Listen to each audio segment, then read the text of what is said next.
क्या होता है जब एक बहुत ही दबंग तानाशाह बॉस को अपने ही असिस्टेंट से शादी करनी पड़ जाए। सुनने में तो ये किसी पुरानी फिल्म की कहानी लगती है ना? बिल्कुल। लेकिन 2009 में इसी कहानी ने बॉक्स ऑफिस पर तहलका मचा दिया था। हम बात कर रहे हैं द प्रपोजल की। हाँ, सैंड्रा बुलक और रायन रेनॉल्ड्स की वो क्लासिक रोमांटिक कॉमेडी। आज हम इसी फिल्म के बारे में गहराई से बात करेंगे।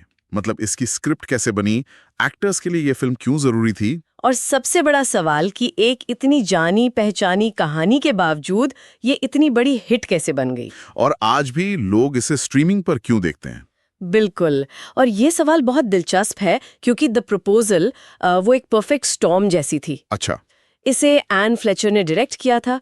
सैंड्रा बुलक थी मार्गरेट टेट के रोल में और रायन रेनॉल्ड्स थे एंड्रू पैक्सटन। और सपोर्टिंग कास्ट भी कमाल की थी। Betty White, Craig T Nelson, Mary Steenburgen, इन सब ने मिलकर एक ऐसी फिल्म बनाई जो सिर्फ कहानी नहीं बल्कि एक पूरा अनुभव थी। तो चलिए सबसे पहले उस दौर में चलते हैं, 2000 के दशक का अंत। ये रोम-कॉम फिल्मों के लिए एक बड़ा अजीब सा समय था, है ना? हाँ, एक ट्रांजिशन का दौर था। वो बड़ी बड़ी रोमांटिक कॉमेडीज जो 90s के दशक की पहचान थी अब कम हो रही थी। स्टूडियोज का ध्यान कहीं और था। हाँ, सुपर हीरो फिल्में, बड़ी एक्शन फिल्में। 2010 के बाद तो ये ट्रेंड और भी साफ हो गया। मतलब गिनी चुनी फिल्मों को छोड़ दें तो अच्छी रोम-कॉम थिएटर में दिखनी बंद हो गई थी। तो दर्शकों में एक तरह की भूख थी इस जॉनर के लिए। बिल्कुल, और उसी खालीपन को भरने के लिए आई द प्रपोजल। और सितारों के लिए भी एक बहुत अहम मोड़ था। सैंड्रा बुलक जो रोम-कॉम की रानी मानी जाती थी, वो करीब 7 साल से हाँ, वो दूर थी इस जॉनर से और दर्शकों ने बहुत याद कर रहे थे। और ये वापसी क्या धमाकेदार थी।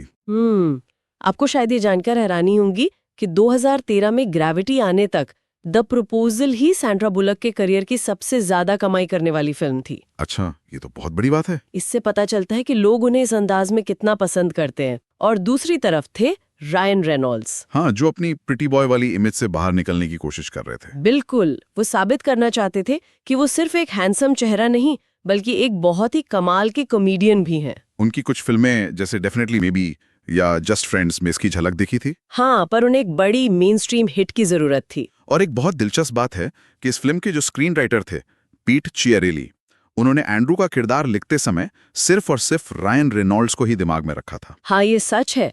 दोनों की दोस्ती द एमिटिविल हॉरर के सेट पर हुई थी और चियरेली को रेनॉल्ड्स का वो डेडपैन ह्यूमर बहुत पसंद था, बिना हंसे मजाक करने वाला अंदाज। वही तो एक तरह से ये किरदार रेनॉल्ड्स के लिए ही बना था, इससे पहले कि उन्हें पता भी चले। तो माहौल तैयार था, सितारे सही थे, लेकिन कहानी में ऐसा क्या था? क्योंकि सच कहें तो कहानी कोई बहुत नई तो नहीं थी। नहीं, बिल्कुल नहीं। मार्गरेट टेट न्यूयॉर्क की एक बड़ी पब्लिशिंग कंपनी की कैनेडियन एडिटर इन चीफ, बहुत कामयाब, लेकिन उतनी ही खड़ूस।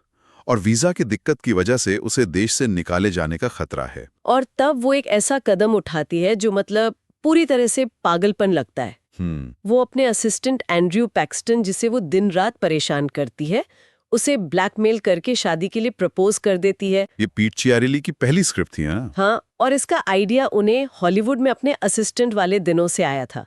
उन्होंने अपने आसपास कई बुरे बॉस देखे थे और वो हमेशा सोचते थे कि क्या हो अगर ऐसे किसी बॉस को उसके पावर के माहौल से, मतलब ऑफिस से बाहर निकाल दिया जाए। और बाहर निकालने के लिए उन्होंने अलास्का को चुना। हाँ, न्यूयॉर्क की ऊंची इमारतों से सीधे अलास्का के खुले मैदानों में। ये तो मतलब जमीन आसमान का फर्क था। बिल्कुल, और ये एक बहुत सोचा समझा फैसला था। चियरेली ने खुद कॉलेज की छुट्टियों में अलास्का में मछलियां काटने का काम किया था। अच्छा। तो वो उस जगह को जानते थे और यही इस फिल्म का सीक्रेट सॉस है। कहानी का आधार यानी नकली शादी भले ही काल्पनिक हो, पर अलास्का का माहौल और एंड्रू के परिवार की दुनिया इतनी असली लगती है कि आप उस पे यकीन कर लेते हैं। और उन्होंने जानबूझकर एंड्रू के परिवार को अमीर दिखाया था। हाँ, ताकि मार्गरेट का ये घमंड टूट जाए कि वो किसी छोटे से गरीब शहर में जा रही है। तो कहानी में वो सारे जाने पहचाने फॉर्मूला थे, दुश्मन से प्यार, फिश आउट ऑफ वाटर और नकली सगाई, सब कुछ था। मशहूर फिल्म समीक्षक रॉजर एबर्ट ने तो मजाक में कहा भी था कि ये कहानी कैथरीन हेप्पन के जमाने में भी पुरानी होती। हाँ, उन्होंने सही पकड़ा था। बिल्कुल। और अगर इस स्क्रिप्ट में सिर्फ कहानी होती तो शायद ये फिल्म चलती भी नहीं। इसका असली जादू था इसके तेज और स्मार्ट डायलॉग्स में। हाँ, डायलॉग्स बहुत मजेदार थे। वो एक लाइन तो कमाल की है, जब एंड्रू इमिग्रेशन एजेंट को मार्गरेट की एलर्जी के बारे में बताता है। हम्म। वो पूछता है किस चीज से एलर्जी है, और एंड्रू एकदम सीधे चेहरे से कहता है पाइन नट्स और इंसान की हर तरह की भावनाएं। वो एक लाइन मार्गरेट के पूरे किरदार को बता देती है। और सुना है रायन रेनॉल्ड्स ने भी डायलॉग्स लिखने में मदद की थी। हाँ, उन्होंने काफी इम्प्रोवाइज किया, जिससे ह्यूमर और भी नेचुरल लगा। और यहीं से हम फिल्म की सबसे बड़ी ताकत पर आते हैं। केमिस्ट्री। बिल्कुल। सैंड्रा बुलॉक और रायन रेनॉल्ड्स के बीच की केमिस्ट्री, क्रिटिक्स से लेकर दर्शकों तक सबने माना कि अगर ये केमिस्ट्री न होती तो ये फिल्म कुछ भी नहीं होती। उनकी केमिस्ट्री वाकई बहुत ताज़ा और आकर्षक थी। ऐसा लगता ही नहीं था कि वे एक्टिंग कर रहे हैं। पर सिर्फ केमिस्ट्री नहीं, दोनों ने अपने किरदारों को बहुत अच्छे से निभाया भी। हाँ, सैंड्रा बुलक ने उस बॉस फ्रॉम हेल वाले किरदार में एक इंसानी पहलू जोड़ा। वो सिर्फ एक बुरी बॉस नहीं थी, वो एक अकेली इंसान थी। सही बात है, जिसने दुनिया से खुद को बचाने के लिए काम को अपनी ढाल बना लिया था। और उनकी फिजिकल कॉमेडी तो कमाल की थी। उन्हें गोल्डन ग्लोब का नॉमिनेशन भी मिला था इस रोल के लिए। और रायन रेनॉल्ड्स ने भी अपने किरदार के गुस्से और आकर्षण को बहुत अच्छे से बैलेंस किया। बिल्कुल। इन दोनों के अलावा फिल्म की असली जान तो बेटी वाइट थी। 87 साल की उम्र में क्या वो किरदार हमेशा से कहानी का इतना अहम हिस्सा था? ये एक बहुत अच्छा सवाल है।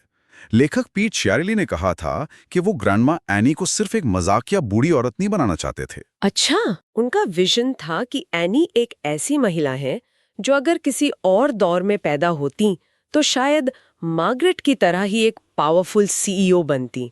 उनमें वही हिम्मत और समझदारी है। और बेटी वाइट ने उस किरदार में जान डाल दी। कौन भूल सकता है उनका वो गेट लो गाने पर जंगल में डांस करने वाला सीन। बिल्कुल नहीं, वो सीन तो आइकॉनिक है। अच्छा, जो किरदारों के बीच पावर का समीकरण बदलता है वो भी बहुत दिलचस्प है। न्यूयॉर्क में मार्गरेट बॉस है और अलास्का पहुंचते ही सब कुछ पलट जाता है। हाँ, वहाँ एंड्रू का घर है, उसका सम्मान है। और मार्गरेट पहली बार कमजोर महसूस करती है। ऑफिस के मुखौटे उतर जाते हैं और उन्हें एक दूसरे का असली रूप दिखता है। उनका वो गलती से न्यूड टकरा जाने वाला सीन कहानी में एक बहुत बड़ा टर्निंग पॉइंट है। हाँ, वो सीन जो शायद फिल्म का सबसे यादगार और ऑकवर्ड मोमेंट है। उसके बाद कोई भी बॉस और असिस्टेंट बनकर नहीं रह सकता था। वो सीन एक तरह से उनके बीच की सारी दीवारें गिरा देता है। बिल्कुल। और ये बदलाव सिर्फ किरदारों में नहीं, फिल्म के विजुअल्स में भी दिखता है। डायरेक्टर एन फ्लेचर का नजरिया बहुत साफ था। वो इसे एक सीधी सादी मनोरंजक फिल्म बनाना चाहती थी। एक डेट फ्लिक। हाँ, उन्होंने 30s और 40s के दशक की क्लासिक स्क्रूबॉल कॉमेडी से प्रेरणा ली, जहां कॉमेडी और किरदारों की नोकझोंक पर ज्यादा ध्यान होता था। और इसमें लोकेशन ने बहुत बड़ा रोल निभाया, न्यूयॉर्क और अलास्का। ये सिर्फ लोकेशन का बदलाव नहीं था, ये एक विजुअल भाषा थी। न्यूयॉर्क को ठंडे, नीले और ग्रे रंगों में दिखाया गया है। ऊंची ऊंची इमारतें जो आपको कैद महसूस कराती हैं। और अलास्का? अलास्का गरम, हरे और सुनहरे रंगों से भरा है। खुला आसमान, चौड़े लैंडस्केप। ये विजुअल बदलाव सीधे तौर पर मार्गरेट के अंदरूनी सफर को दिखाता है। एक बंद इंसान से खुले इंसान बनेगा सफर। बिल्कुल। वैसे एक मजेदार बात ये है कि अलास्का के वो सीन असल में अलास्का में शूट नहीं हुए थे। हाँ, वो मैसेच्यूसेट्स में शूट हुए थे। यही तो फिल्म मैजिक है, और यही जादू हमें कॉस्ट्यूम डिजाइन में भी दिखता है। हाँ, फिल्म की शुरुआत में उसका वो powerful black pin stripe suit, उसे देखकर ही लगता है कि ये औरत कितनी मजबूत, सख्त और बंधी हुई है। मैंने पढ़ा है कि सैंड्रा बुलक ने खुद सुझाव दिया था कि स्कर्ट को घुटनों से नीचे रखा जाए ताकि उनकी चाल में खास अकड़ दिखे। बिल्कुल। और उसकी महंगी चीजें जैसे वो लुबुटिन हील्स और वो बड़ा सा ऑरेंज हर्मीज बर्किन बैग, वो अलास्का में एकदम अजीब लग रहे थे। जानबूझकर। वो न्यूयॉर्क में पावर का सिंबल थे, लेकिन अलास्का में वो उसे एक बाहरी इंसान बनाते थे। फिर जैसे जैसे मार्गरेट का दिल नरम पड़ता है, उसके कपड़े भी बदलते हैं। पावर सूट की जगह आरामदायक स्वेटर और जीन्स। और आखिर में वो शादी का जोड़ा, जो 1929 की एक पारिवारिक विरासत था, वो बहुत सुंदर था। उसे डिजाइन करना एक चुनौती थी। कॉस्ट्यूम डिजाइनर को एक ऐसी पोशाक बनानी थी जो पूरी तरह से ढकी हुई हो, पुराने जमाने की लगे, लेकिन फिर भी सैंड्रा बुलक पर आकर्षक दिखे। और उन्होंने ये काम बखूबी किया। बिल्कुल। तो इन सब चीजों का नतीजा क्या निकला? फिल्म ने बॉक्स ऑफिस पर कैसा प्रदर्शन किया? नतीजा जबरदस्त था। $40 मिलियन के बजट पर बनी इस फिल्म ने दुनिया भर में $317 मिलियन से ज्यादा की कमाई की। ये तो अपने बजट का लगभग 8 गुना है। हाँ, और आज भी ये दुनिया की 9वीं सबसे ज्यादा कमाई करने वाली रोम कॉम है।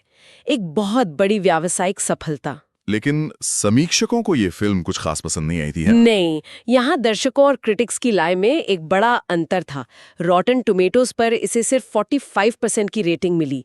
ज्यादातर ने इसकी फॉर्मूले वाली कहानी की आलोचना की। लेकिन दर्शकों ने इसे हाथों हाथ लिया। हाँ, सिनेमा स्कोर पर इसे A- ग्रेड मिला, जिसका मतलब है कि जो लोग थिएटर में फिल्म देखने गए उन्हें ये बहुत पसंद आई। और इसका सबसे बड़ा सबूत तो ये है कि आज भी ये फिल्म नेटफ्लिक्स और हुलू जैसे प्लेटफॉर्म्स पर टॉप चार्ट में रहती है। इसकी रीवॉच वैल्यू कमाल की है। बिल्कुल, और यही इस फिल्म की स्थायी विरासत है। ये बार बार साबित करती है कि दर्शक एक अच्छी दिल से बनी रोम-कॉम हमेशा देखना चाहते हैं। अगर सितारे सही हों और केमिस्ट्री लाजवाब हो तो ये जॉनर कभी पुराना नहीं हो सकता। और इसका असर सिर्फ अमेरिका में ही नहीं, दुनिया भर में हुआ। हाँ, इसका वैश्विक प्रभाव भी काफी बड़ा था। भारत में इसका एक अनऑफिशियल रीमेक मलयालम में माय बॉस नाम से बना, जो काफी हद तक इसी कहानी पर आधारित था। अच्छा, इसके अलावा ईरान और चीन जैसे देशों में भी इसके रीमेक बने। ये दिखाता है कि ये बॉस और असिस्टेंट वाली कहानी दुनिया भर के दर्शकों को पसंद आती है। तो कुल मिलाकर द प्रपोजल एक ऐसी फिल्म है जो साबित करती है कि आप एक पुरानी आजमाई हुई कहानी को भी बेहतरीन कास्टिंग, शानदार केमिस्ट्री और मजेदार लेखन के दम पर एक यादगार क्लासिक बना सकते हैं। बिल्कुल। ये फिल्म कला और कॉमर्स के बीच एक बेहतरीन संतुलन का उदाहरण है। ये एक कमर्शियल पावर हाउस है जो हमें याद दिलाती है कि कभी-कभी एक सरल फॉर्मूले को पूरी शिद्दत और ईमानदारी से निभाना भी अपने आप में एक कला है। इसने कुछ नया नहीं किया, लेकिन जो किया वो बहुत अच्छे से किया। सही बात है। आखिर में एक सवाल है जिस पर सोचा जा सकता है। इस फिल्म में इमिग्रेशन फ्रॉड, जो एक गंभीर अपराध है, उसे एक बहुत ही हल्के फुल्के प्लॉट डिवाइस के तौर पर इस्तेमाल किया गया है। ये एक बहुत वैलिड पॉइंट है। फिल्म इसे बहुत हल्के में लेती है। एक इमिग्रेशन लॉ ब्लॉग ने फिल्म के इस चित्रण को हास्यास्पद बताया, लेकिन साथ ही ये भी माना कि ये एक गंभीर मुद्दे को छूती है कि कैसे लोग एक टूटे हुए सिस्टम में आखिरी उम्मीद के तौर पर शादी का सहारा लेते हैं। तो सवाल ये है, आज के दौर में जब इमिग्रेशन पर दुनिया भर में इतनी गंभीर और राजनीतिक बहसें होती हैं, क्या इस विषय पर बनी एक हल्की फुल्की रोम-कॉम इतनी ही सफल हो सकती थी? या फिर आज के दर्शक इसे असंवेदनशील मानते? हाँ, ये सोचने वाली बात है।